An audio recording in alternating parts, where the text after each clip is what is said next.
ஒரு பவுலில் மாவு வந்து சேர்த்துக்க போகிறேன். மைதா மாவு 1.5 கப் அளவுக்கு சேர்த்துக்கிறேன். நான் எடுத்துருக்கிற கப்போட சைஸ் வந்து பார்த்தீங்கன்னா 250 மில்லி கப் தான். உப்பு தேவையான அளவுக்கு சேர்த்துக்கிறேன். மைதா மாவோட உப்பு சேர்த்து நல்லா கலந்து கொடுத்துட்டு அதுக்கப்புறமா கொஞ்சம் கொஞ்சமாக தண்ணி சேர்த்து இப்போ நான் மாவு பிசைஞ்சிக்க போகிறேன். நீங்கள் மைதா மாவுக்கு பதிலாக கோதுமை மாவு கூட எடுத்துக்கலாம் சமோசா செய்யறதுக்கு.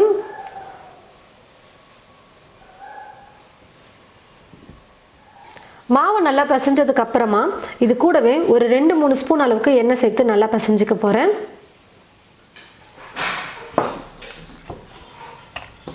ஒரு 2 ஸ்பூன் சேர்த்துக்கிட்டிங்கன்னா கூட போதும், கரெக்டாக இருக்கும்.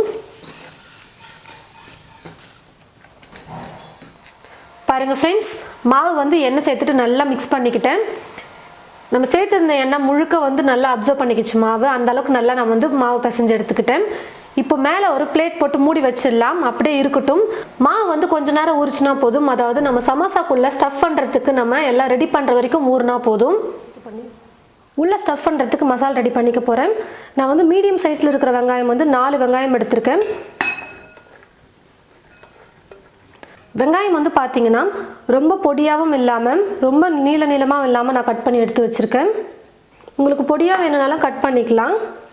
இது கூட கொஞ்சமாக மஞ்சள் தூள் சேர்த்துக்கிறேன். காரத்துக்கு 1/2 ஸ்பூன் அளவுக்கு நான் வெறும் மிளகாய் தூள் சேர்த்துக்க போகிறேன்.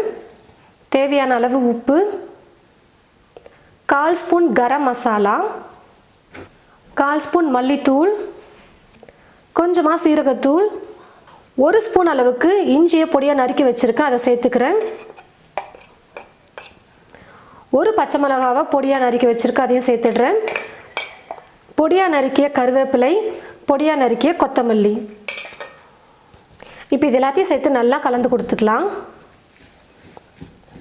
காரம் வந்து நீங்கள் பார்த்து சேர்த்துக்கோங்க. ஒரு பச்சை மிளகாவும் நான் சேர்த்துருக்கேன், 1/2 ஸ்பூன் மிளகாய்த்தூளும் சேர்த்துருக்கேன். உங்களுக்கு எந்த அளவுக்கு காரம் வேணுமோ அதுக்கேற்றது போல் சேர்த்துக்கோங்க.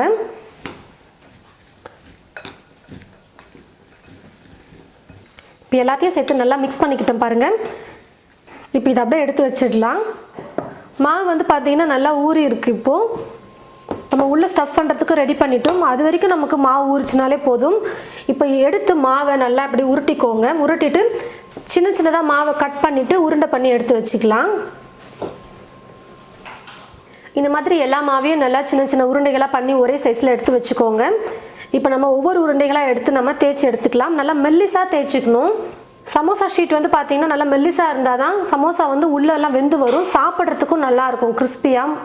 ஒட்டாமல் இருக்கிறதுக்காக கொஞ்சம் மாவு சேர்த்துட்டு நான் தேய்ச்சிக்கிறேன். நல்லா மெல்லிசாக தேய்ச்சிக்கோங்க.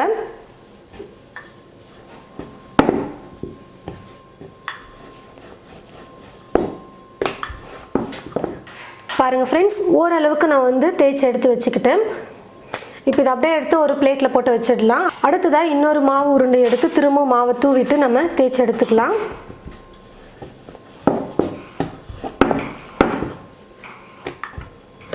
பாருங்கள் ஃப்ரெண்ட்ஸ், நான் வந்து 5 உருண்டைகளை தேய்ச்சி எடுத்துக்கிட்டேன். ரொம்ப மெல்லிசாக வந்து தேய்க்கல நான். கொஞ்சம் பாருங்கள், பார்க்கும் போதே கொஞ்சம் மொத்தமாக இருக்கிற மாதிரி தான் தெரியும். ஓரளவுக்கு கொஞ்சம் மெல்லிசாக தேய்ச்சதுக்கப்புறமா இதுக்கு மேலே நான் வந்து எண்ணெயை ப்ரஷ் பண்ணி விட்டுடுறேன். கொஞ்சமாக மாவை எடுத்து நான் தூவி விட்டுக்கிறேன். இப்போ இதுக்கு மேலே நம்ம தேய்ச்சி வச்சிருக்கிற இன்னொரு மாவை வந்து எடுத்து வச்சிடலாம். திரும்பவும் இதுக்கு மேலே எண்ணெயை வந்து நான் ப்ரஷ் பண்ணி விட்டுடுறேன். மாவை லைட்டாக தூவி விட்டுக்கிறேன். இதே போல் நான் வந்து தேய்ச்சி வச்சிருக்கிறேன் 5 லேயரையும் ஒன்று மேலே ஒன்று வச்சு எண்ணெயை ப்ரஷ் பண்ணி விட்டுட்டு மாவை மேலே தூவி விட்டுக்க போகிறேன். கொஞ்சம் கூட மடிப்பு இல்லாத மாதிரி நல்லா தேய்ச்சிக்கோங்க. சுருக்கமெல்லாம் எதுவும் இல்லாத மாதிரி தேய்ச்சி எடுத்துக்கணும். இப்போ பாருங்கள், ஃபுல்லாக நான் வந்து 5 லேயர் வந்து வச்சுட்டேன். இப்போது நல்லா தேய்ச்சி எடுத்துக்கலாம். ஓரளவுக்கு மொத்தமாக இருக்கிற மாதிரி தேய்ச்சி எடுத்துக்கலாம். மேலே மாவு போட்டுக்கோங்க ஒட்டாமல் இருக்கிறதுக்கு. கொஞ்சம் பெருசாக தேய்ச்சி எடுத்துக்கிட்டோம்னா கட் பண்ணுறதுக்கு ஷீட் கரெக்டாக இருக்கும் நமக்கு. ஏன்னா நம்ம வந்து ரொம்ப மெல்லிசாக தேய்ச்சிருக்க மாட்டோம். அதனால் இப்போ எல்லா லேயரையும் வச்சதுக்கப்புறமா ஒரு முறை தேய்ச்சி எடுத்துக்கிட்டோம்னா போதும். நல்லா அந்த மாதிரி பெருசாக தேய்ச்சிக்கோங்க. இப்போ பாருங்கள் ஃப்ரெண்ட்ஸ், நல்லா பெருசாக தேய்ச்சிக்கிட்டோம். இப்போ வந்து பார்த்தீங்கன்னா ஷீட் வந்து நல்லா மெல்லிசாக நமக்கு கிடச்சிருக்கும். இப்போ தோசை கல்லில் போட்டு இதை சுட்டு எடுத்துக்கலாம். நான் வந்து தேய்ச்சி வச்ச ஒவ்வொரு லேயரையும் வைக்கும்போது எவ்வளோ சின்னதாக இருந்தது, இப்போ நான் தேய்ச்சதுக்கு அப்புறமா எவ்வளோ பெருசாக இருக்குது பாருங்கள். இப்போ ஸ்டவ்வை பற்ற வச்சுக்கிட்டு ஸ்டவ் மேலே ஒரு தோசை கல் வச்சுருக்கேன். கல் நல்லா சூடேறிடுச்சு. இப்போ மேலே நம்ம தேய்ச்சி வச்சுருக்கிற மாவு போட்டுக்கலாம். ரொம்ப நேரம் குக் பண்ணக்கூடாது, ஒரு பக்கம் லைட்டாக சூடேறட்டும். நீங்கள் வந்து தனித்தனியாக ஒவ்வொரு உருண்டையாக எடுத்து நீங்கள் நல்லா மெல்லிசாக தேய்ச்சி எடுத்துகிட்டு தோசைக்கல்லில் போட்டு கூட நீங்கள் சுட்டு எடுத்துக்கலாம். இப்போ வந்து பார்த்தீங்கன்னா ஒரு பக்கம் வெந்திருக்கு பாருங்கள். லைட்டாக ரொம்ப கலர்லாம் மாறக்கூடாது, சும்மா லைட்டாக வெந்ததுமே சும்மா லைட்டாக வந்து குக்கான மாதிரி தெரியும், பச்சை மாவு வெந்தது மாதிரி தெரியும். அப்போ வந்து எடுத்துடணும் பாருங்கள், அதுவே அழகாக தனியாக வந்துடும்.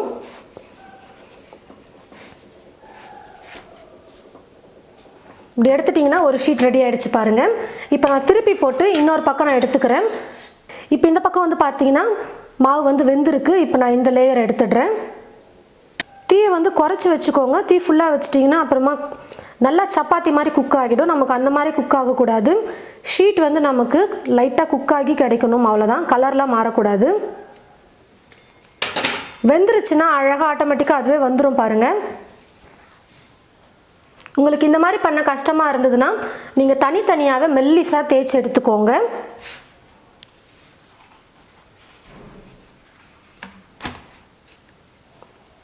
நல்லா இந்த மாதிரி கண்ணாடி மாதிரி நல்லா மெல்லிசாக தனித்தனியாக தேய்ச்சி கூட நீங்கள் சுட்டு எடுத்துக்கலாம்.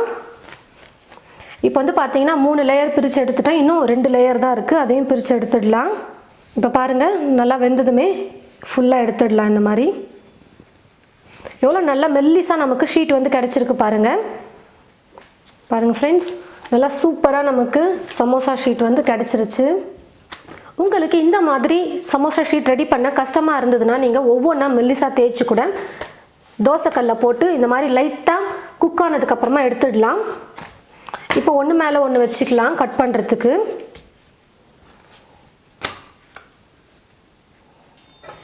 இப்போ இதை நல்லா கட்டமாக கட் பண்ணி எடுத்துக்கணும். ஸ்கேல் இருந்தால் ஸ்கேல் வச்சு கூட நீங்கள் கட் பண்ணிக்கோங்க, அப்படி இல்லைன்னா இந்த மாதிரி கரண்டியை வச்சு நீங்கள் கட் பண்ணிக்கலாம்.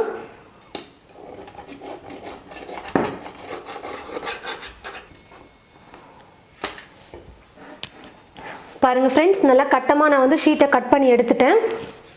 இப்போ நான் கட் பண்ணியிருக்கிறது வந்து பார்த்தீங்கன்னா 2 ஷீட் பண்ணலாம். அதாவது ஒரு இதில் 2 பாகமாக பிரிச்சுக்கலாம். கொஞ்சம் பெருசாக தான் கிடைக்கும்.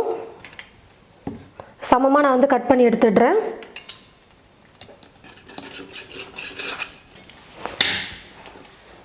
சூப்பராக நமக்கு சமோசா ஷீட் கிடச்சிருச்சு பாருங்கள் ஃப்ரெண்ட்ஸ்.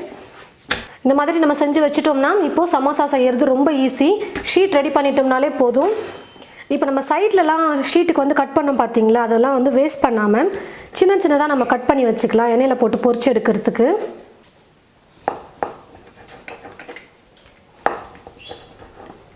இது மாதிரி சின்ன சின்னதாக கட் பண்ணி வச்சுக்கிட்டோம்னா எண்ணெய் நல்லா காஞ்சதுக்கப்புறமா இதையும் போட்டு நம்ம பொரிச்சு எடுத்துக்கலாம். நல்லா கிறிஸ்பியாக சாப்பிட்றதுக்கு சூப்பராக இருக்கும், சிப்ஸ் மாதிரி. இந்த மாதிரி சின்ன சின்னதாக கட் பண்ணி நான் ஒரு பிளேட்டில் எடுத்து வச்சிடுறேன், எண்ணெயில் நம்ம போட்டு பொரிச்சு எடுக்கிறதுக்கு. இப்போ ஒரு சின்னதாக ஒரு கிண்ணம் எடுத்துக்கிட்டு அந்த கிண்ணத்தில் 2 ஸ்பூன் அளவுக்கு மைதா மாவு சேர்த்துக்கிறேன். நீங்கள் சமோசாவுக்கு கோதுமை மாவே நீங்கள் யூஸ் பண்ணாலும் நம்ம பேஸ்ட் மாதிரி ஒட்டும் பார்த்தீங்களா சமோசா ஒட்டுறதுக்கு, அதுக்கு வந்து மைதா மாவு எடுத்துக்கோங்க. கொஞ்சமாக தண்ணி சேர்த்து நல்லா கெட்டியான ஒரு பேஸ்ட்டாக நான் வந்து கரைச்சி எடுத்துக்கிறேன். இப்போ இதையும் எடுத்து சைடில் வச்சிடலாம். பாருங்கள் ஃப்ரெண்ட்ஸ், சமோசாவுக்கு நம்ம எல்லாமே ரெடி பண்ணி வச்சுட்டோம். உள்ளே ஸ்டஃப் பண்ணுறதுக்கு வெங்காயம் ரெடி பண்ணியாச்சு, ஷீட்டும் ரெடி பண்ணி எடுத்துக்கிட்டோம், அந்த ஷீட்டை மடித்து ஒட்டுறதுக்கு பேஸ்ட்டும் ரெடி பண்ணி வச்சுட்டோம். இப்போ நம்ம சமோசாவை மடித்து ஒரு தட்டில் எடுத்து வச்சுக்கலாம். இப்போ நம்ம ஒரு ஷீட் எடுத்துக்கிட்டோம்னா அந்த ஷீட்டை வந்து பார்த்திங்கன்னா ஒரு பக்கமாக இருந்து இப்படி மடிச்சுக்கோங்க. இந்த இடத்துல வந்து நல்லா ஷார்ப்பாக இருக்கிற மாதிரி மடிச்சுக்கோங்க.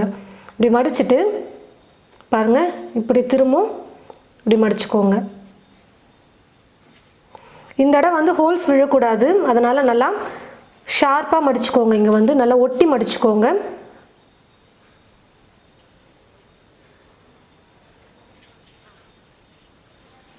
இப்போ திரும்பவும் அப்படி இந்த லைனை ஒட்டி அப்படி இப்படி ஒரு மடிப்பு மடிச்சுக்கலாம்.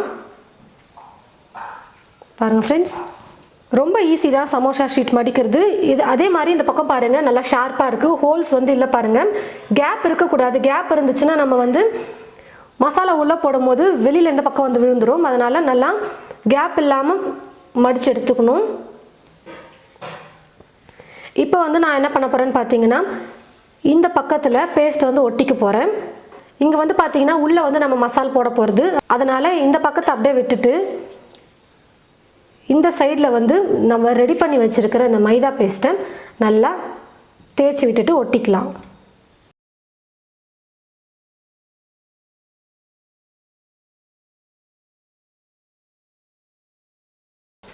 இப்போ பார்த்தீங்கன்னா இந்த பக்கம் வந்து ஒட்டியாச்சு. இப்போது வெறும் ஓப்பன் மட்டும்தான் இருக்குது பாருங்கள். மேலே நம்ம மசால் ஃபில் பண்ணுறதுக்கு கலந்து வச்சுருக்கிற வெங்காயத்தை வந்து இதுக்குள்ளே நான் வந்து சேர்த்துடுறேன். நல்லா ஃபுல்லாகவே நான் வந்து வெங்காயத்தை ஃபில் பண்ணிக்கிட்டேன்.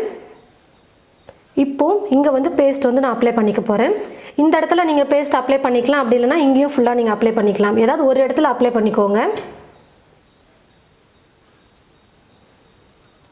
பிரிஞ்சு வரக்கூடாது. நல்லா பேஸ்ட் அப்ளை பண்ணிவிட்டு ஒட்டிக்கோங்க. எண்ணெயில் போடும்போது பிரிஞ்சிரும், அதனால் நல்லா அப்ளை பண்ணிக்கணும். முதல்ல இந்த உள்ளுக்குள்ளே இருக்கிற அந்த சின்ன இதை வந்து நான் ஃபஸ்ட்டு க்ளோஸ் பண்ணிடுறேன். அதுக்கப்புறமா இந்த லேயரை வந்து நல்லா டைட்டாக இழுத்து பிடிச்சி ஒட்டிடலாம். இந்த சைட்லலாம் வந்து கேப் இருக்கக்கூடாது, அதனால் கரெக்டாக பார்த்து நீங்கள் ஒட்டிக்கோங்க. பாருங்கள் ஃப்ரெண்ட்ஸ், சமோசா ரெடி பண்ணிட்டோம். இந்த மாதிரி ஒவ்வொரு ஷீட்டும் நம்ம எடுத்து நம்ம இப்போ சமோசா செய்யணும். பாருங்கள் ஃப்ரெண்ட்ஸ், கடாயில் எண்ணெய் ஊற்றி வச்சுட்டேன். எண்ணெய் நல்லா காஞ்சிருச்சு. இந்த மாதிரி நான் ஸ்டஃப் பண்ணி சமோசாவும் ரெடி பண்ணி வச்சுக்கிட்டேன். இப்போ எண்ணெயில் போட்டு பொரிச்சு எடுத்துடலாம். எண்ணெய் வந்து பார்த்தீங்கன்னா ரொம்பவும் காயக்கூடாது. கொஞ்சமாக நீங்கள் கட் பண்ணி வச்ச அந்த மாவு இல்லை ஷீட்டு போட்டு பாருங்கள், எண்ணெய் காஞ்சிருக்கா இல்லைன்னு தெரிஞ்சிடும். பாருங்கள், காஞ்சி வந்துருச்சு. இப்போ ரெடி பண்ணி இருக்கிற சமோசாவை எண்ணெயில் போட்டுக்கலாம்.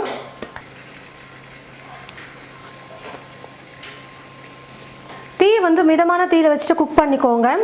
அப்போ தான் வந்து பார்த்தீங்கன்னா நல்லா கரெக்டாக வெந்து வரும். இல்லைனா மேலே வந்து சீக்கிரமாக கலர் வந்துடும்.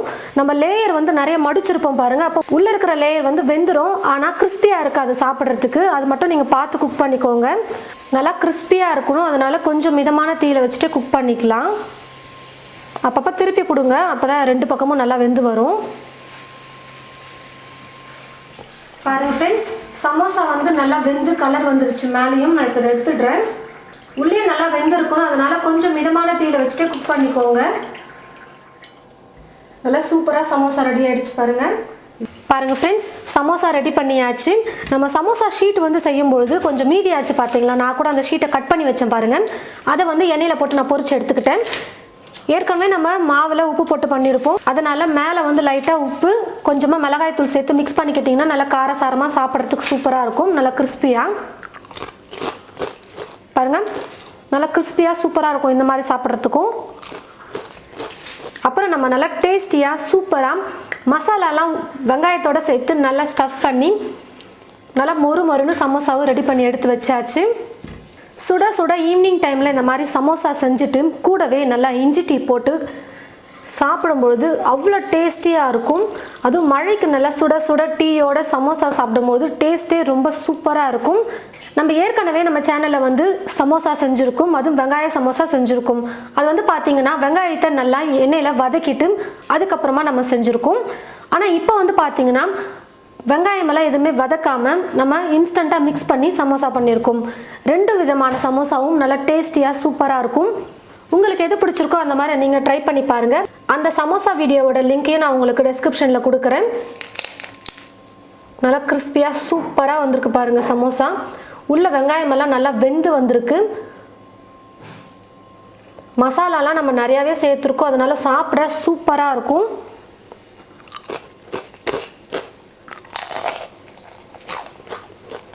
உப்பு காரம் எல்லாமே பர்ஃபெக்டாக சேர்த்துருக்கும். நீங்களும் இதே போல் உங்களுடைய வீட்டில் ட்ரை பண்ணி பாருங்கள். ட்ரை பண்ணி பார்த்துட்டு எப்படி இருக்குன்னு மறக்காம கமெண்ட் பாக்ஸில் வந்து கமெண்ட் பண்ணுங்கள். இந்த சமோசா வீடியோவை எல்லாருக்கும் ஷேர் பண்ணுங்கள். இது போல் நிறைய ரெசிபிஸ் பார்க்க தமிழ் ஃபுட் மசாலா சேனலை மறக்காமல் சப்ஸ்கிரைப் பண்ணிக்கோங்க. கூடவே பக்கத்தில் இருக்கிற பெல் ஐக்கானை கிளிக் பண்ண மறந்துடாதீங்க. தேங்க்யூ.